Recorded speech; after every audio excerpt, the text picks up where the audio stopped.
All right, well, you can see how, you know, we're having to just peck there to break a chip. It's putting out some big chips. I've heard that you can that you'll get better tool longevity if you don't peck.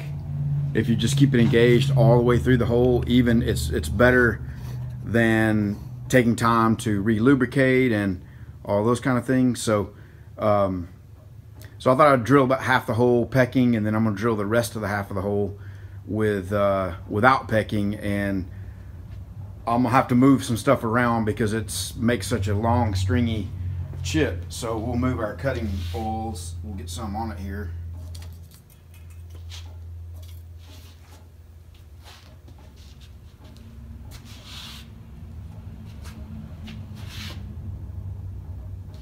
And we'll go ahead and push it the rest of the way through.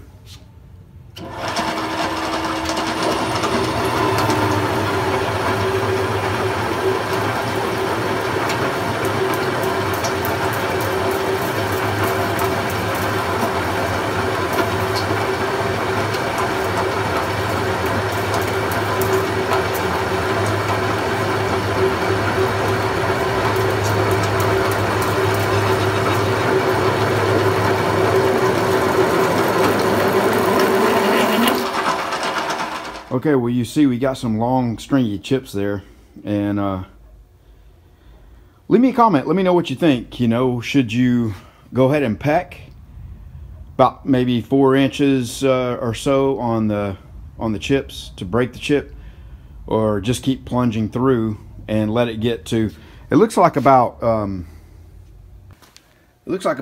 17 inches or so there on the longer ones. And they just kind of break under their own weight. But